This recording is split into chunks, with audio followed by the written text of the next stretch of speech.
Okay, so today what's on my mind is taking refuge, taking a safe direction in life. So often when I'm faced with challenges or difficulties, my first reaction is a sense of caution, and that's perfectly reasonable. And it's actually one of the three causes that motivates us to take refuge. But if I'm not careful, from caution I can go to fear and anxiety. And that is not helpful to my mind at all. So if I'm aware, though, I can then move my mind to the second cause for taking refuge, and that's conviction. Often that one is translated as faith, but for me, the word faith brings up blind faith, and that doesn't really work for my mind. So I like the word conviction. And so the Dharma is the real refuge, and it refers to the third and fourth noble truths.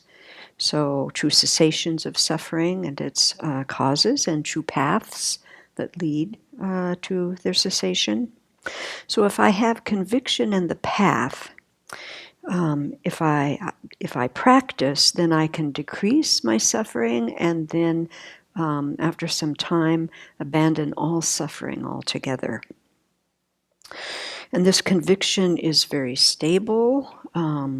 It can't be shaken because it's based on learning the teachings, thinking about them, meditating, and then actually practicing and transforming the heart-mind, and then experiencing that transformation.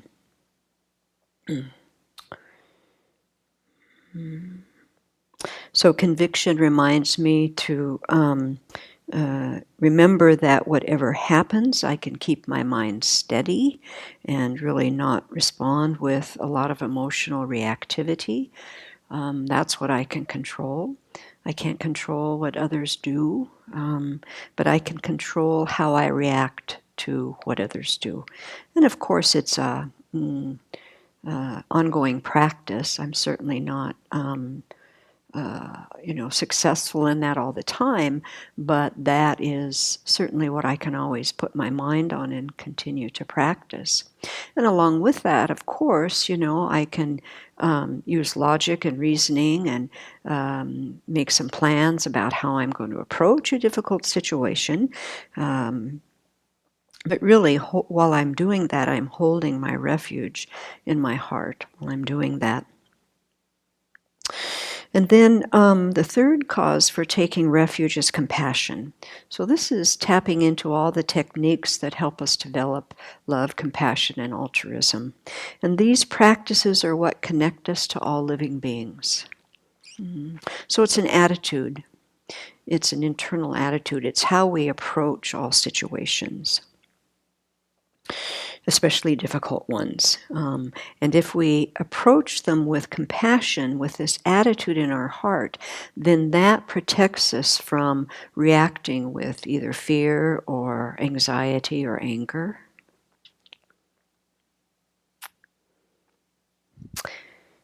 And it really opens our heart, and it reminds us that all living beings, they just want to be happy and not suffer, just as I do. That's true across the board. It helps me to remind myself of that.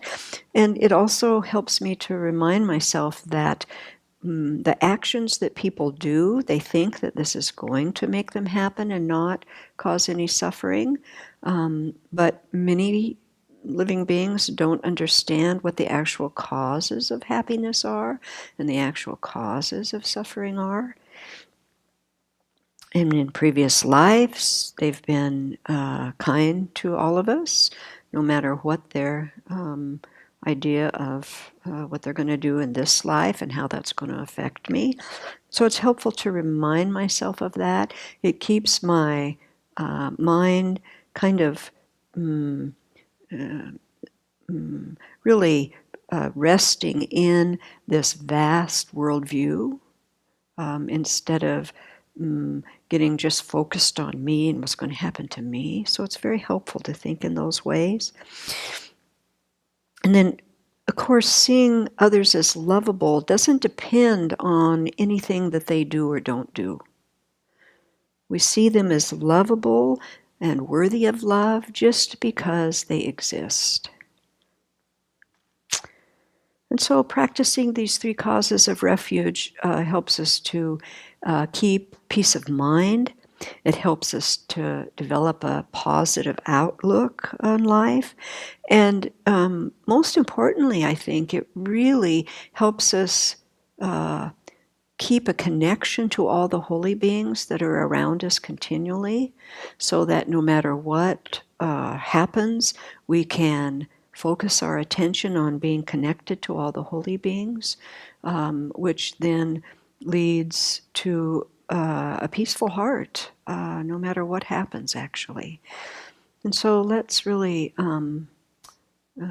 put our minds to continuing to deepen and develop our refuge so that we'll be so well prepared for whatever happens in this life.